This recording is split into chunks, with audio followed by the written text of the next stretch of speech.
हमने इसके पूर्व के वीडियो में देखा था उत्तल लेंस से प्रतिबिंब बनने के नियम। अब उन नियमों के आधार पर उत्तल लेंस से प्रतिबिंब किस प्रकार बनते हैं, कैसे निर्मित होते हैं, तो उत्तल लेंस से प्रतिबिंब का बनना देखेंगे हम।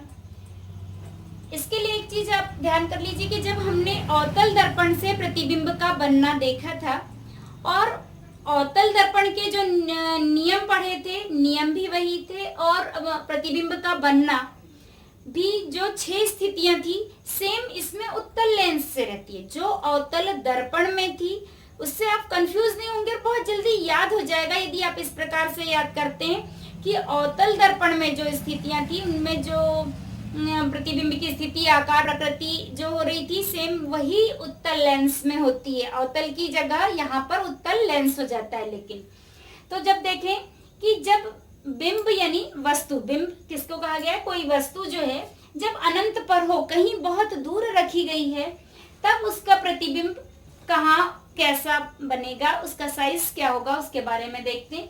तो जब कोई वस्तु बहुत दूर रखी हुई है तो वहां से आने वाली समांतर प्रकाश किरणें, हमने देखा है कि समांतर प्रकाश किरणें जो है ये फोकस से होकर गुजरती है।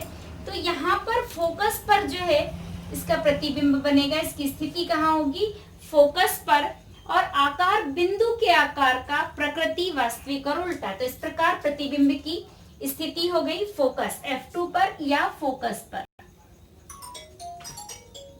फोकस। और यहाँ पे फोकस हमने किसको कहा है, F2, F2 पॉइंट दिया हुआ है, स्थिति फोकस पर। आकार बिंदु के आकार का, जैसे अवतल दर्पण में भी होता था कि फोकस पर बनेगा प्रतिबिंब और बिंदु के आकार का, यहाँ पे बहुत छोटा यानी बिंदु के आकार का।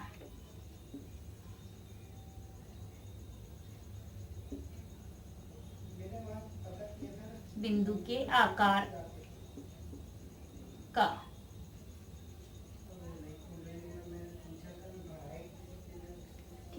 प्रकृति वास्तविक और उल्टा। प्रतिबिंब कैसा बनेगा, वास्तविक, और वास्तविक प्रतिबिंब ऑलवेज जो है उल्टा ही बनता है।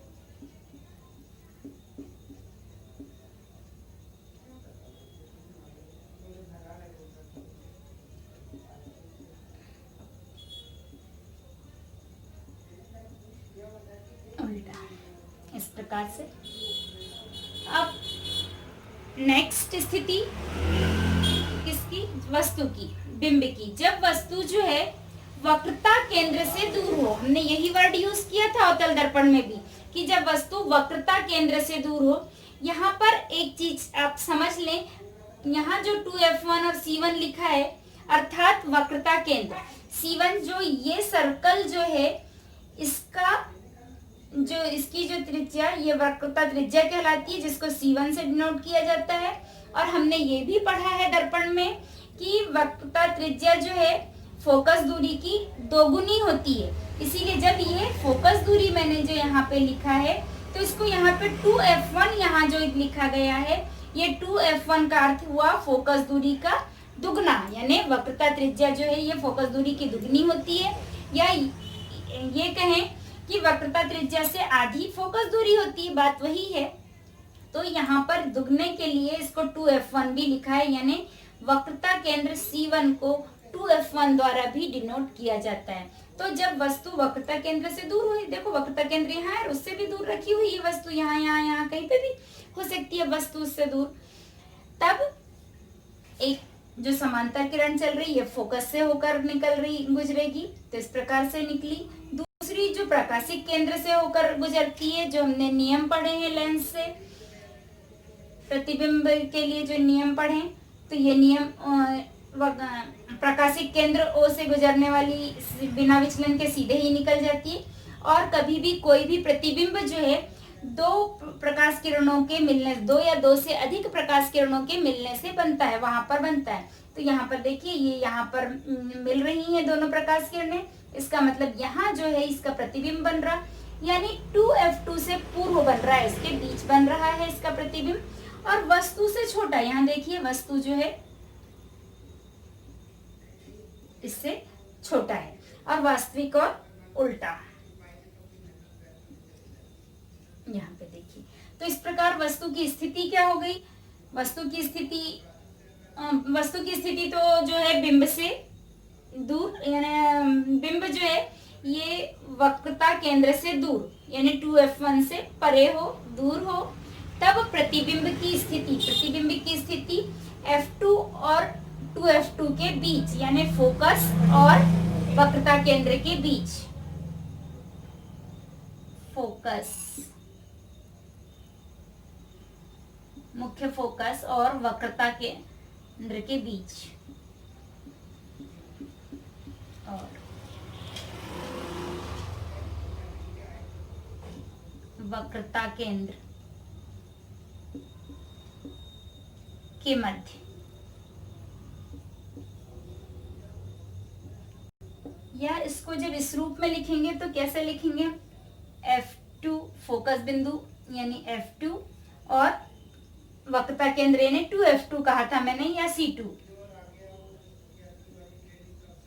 व 2F2 के बीच। ये दोनों रूप से मैं इसलिए लिख रही हूं, कई बार बच्चे F2 2F2 याद कर लेते हैं, लेकिन उसके बाद यदि फोकस और वक्रता केंद्र के मध्य प्रतिबिंब कब बनेगा तब वो नहीं समझ पाते हैं कि जब वस्तु वक्रता केंद्र से दूर हो। इसलिए मैं ये भी लिख रही हूं, और इस प्रकार से यहाँ पे भी वैसे मैंने नहीं लिखा, जबकि यहाँ लिखना था वक्रता केंद्र से दूर, इसकी जगह पे आप लिख सकते हैं वक्रता केंद्र। ये दोनों क्या है, वक्रता केंद्र, इस प्रकार से। तो किसी भी रूप से पूछा जाए, किसी भी वर्डिंग्स में जब आपसे प्रश्न पूछा जाए तो आपसे बनना चाहिए।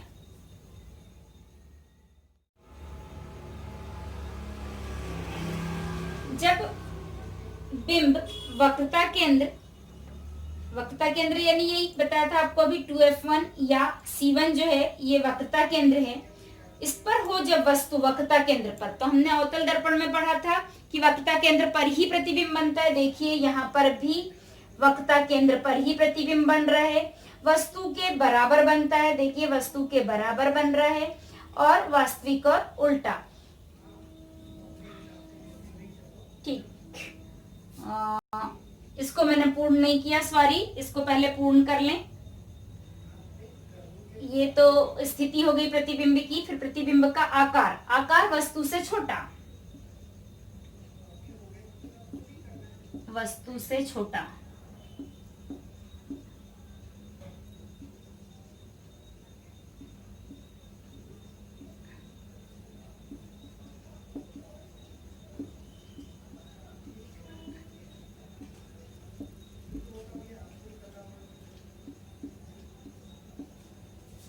और प्रतिबिंब की प्रकृति वास्तविक और उल्टा।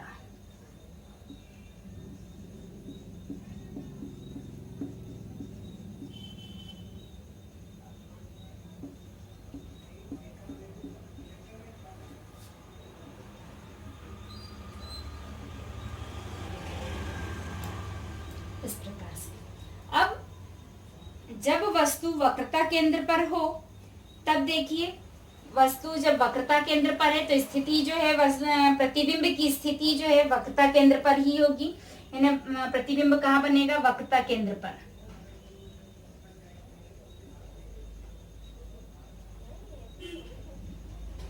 और वक्रता केंद्र कौन सा वाला, इसमें दो वक्रता केंद्र होते हैं, तो C2 पर,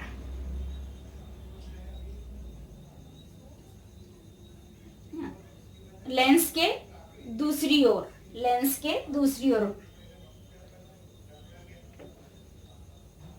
वक्रता केंद्र C2, या इसको 2F2 बोले हम, या के लिए ऑब्लिक लगा रही हूं, 2F2 पर।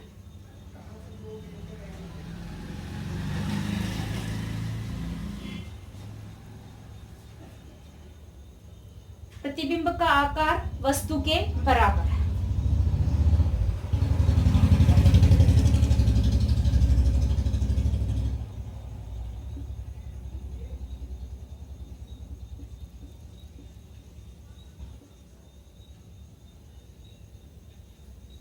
और प्रकृति, वास्तविक और उल्टा, ये उल्टा बन रहा है।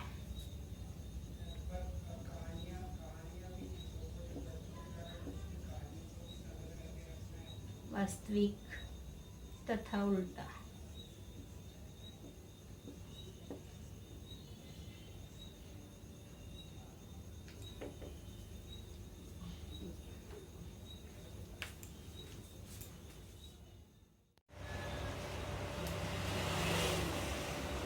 अब देखिए स्थिति नंबर 3, जब वस्तु जो है ये फोकस और वक्रता केंद्र C1 यानी F1 और 2F1, 2F1 इट मीन्स वक्रता केंद्र C1 के बीच हो, इसके मध्य में हो, तब प्रतिबिंब की स्थिति क्या होगी? देखिए इस प्रकार, इसे समांतर चलने वाली प्रकाश किरण F2 से होकर इस प्रकार से गुजरेगी और प्रकाशिक केंद्र O से निकलने वाली किरण जो है ये बिना किसी विचलन के सीधे ही निकल जाएगी और दोनों किरणें जहां पर मीट करेंगी, जहां पर मिलेंगी, वहां पर प्रतिबिंब निर्मित होगा। तो इस प्रकार ये दोनों किरणें यहाँ मिल रही हैं, यानी प्रतिबिंब की स्थिति होगी 2F2 से दूर, यानी C2 वक्रता केंद्र C2 जो है उससे दूर, 2F2 से परे।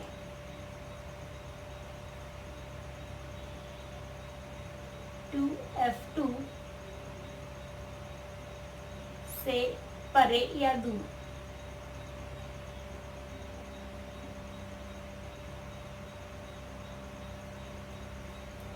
F2 या यहाँ C2 भी हो सकता है, ठीक है। आकार वस्तु से बड़ा विवर्धित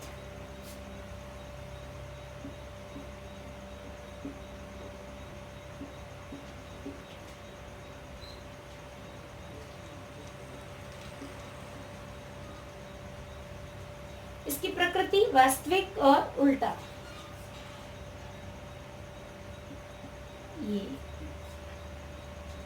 ये नीचे आ गया, यानी वास्तविक और उल्टा प्रतिबिंब बनेगा। नेक्स्ट नंबर 4, फोर्थ स्थिति, जब वस्तु जो है ये बिंब जो है फोकस के ऊपर रखा है, फोकस F1 पर यदि जब वस्तु रखी हुई है तो इससे समांतर चलने वाली प्रकाश किरण तो F2 फोकस से होकर गुजरेगी और इस प्रकार प्रकाशिक केंद्र O से गुजरने वाली प्रकाश किरण बिना किसी विचलन के सीधे ही निकल जाएगी। तो ये दोनों प्रकाश किरणें जाकर कहीं अनंत पर इसके प्रतिबिंब को बनाएंगी। तो इस प्रकार स्थिति, प्रतिबिंब की स्थिति जो होगी वो अनंत पर।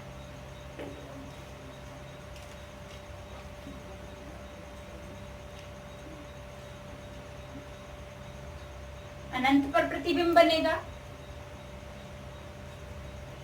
आकार में जो है ये वस्तु से बहुत बड़ा प्रतिबिंब होगा, विवर्धित होगा। वस्तु से आकार में बहुत बड़ा असीमित आकार का होगा, विवर्धित।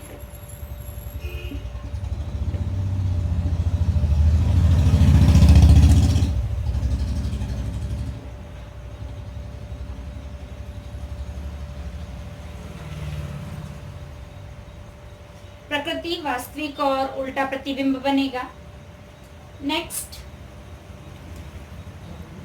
सॉरी ये थर्ड नहीं, 3 स्थितियां बनने से पूर्व अभी हुई थी अपनी, ये नंबर 4, नंबर 5, स्थिति नंबर 6।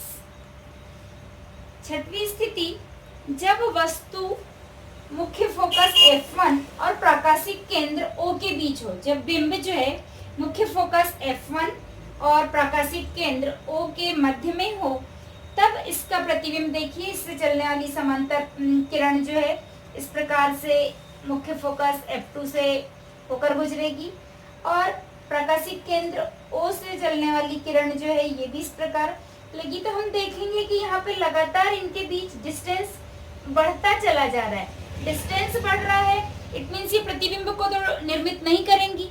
क्यों? क्योंकि दो किरणों के मिलने से प्रतिबिंब निर्मित होता है, ये हमने कहा था।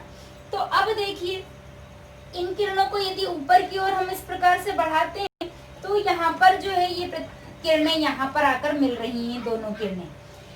और ये दो किरणों के मिलने से प्रतिबिंब जो है यहाँ बनेगा। इट मीन्स प्रतिबिंब की स्थिति क्या हो गई है? फोकस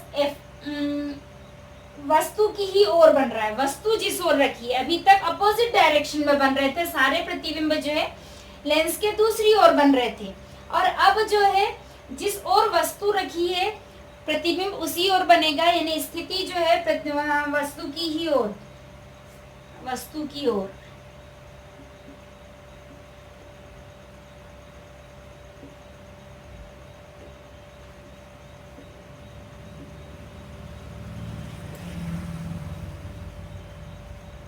इसका आकार क्या होगा? वस्तु से देखिए यहाँ पे बहुत बड़ा दिख रहा है, तो आकार जो है वस्तु से बड़ा, या विवर्धित लिख सकते हैं इसको भी, वस्तु से बड़ा।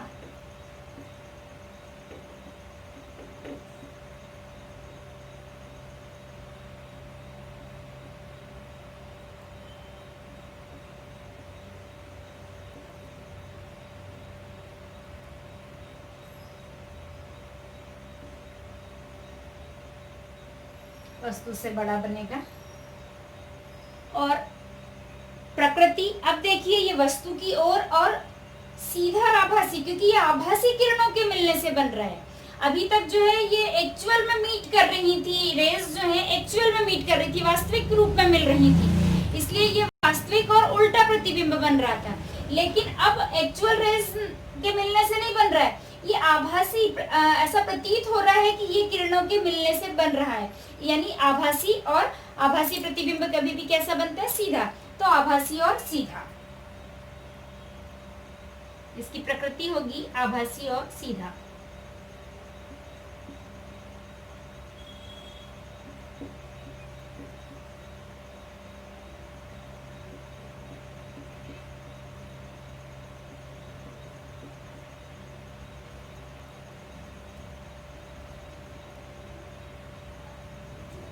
इस प्रकार उत्तल लेंस से प्रतिबिंब बनने की ये 6 स्थितियां हैं, और अब अवतल लेंस से प्रतिबिंब बनने के नियम और प्रतिबिंब का बनना हम नेक्स्ट वीडियो में देखेंगे। जय हिंद, जय भारत।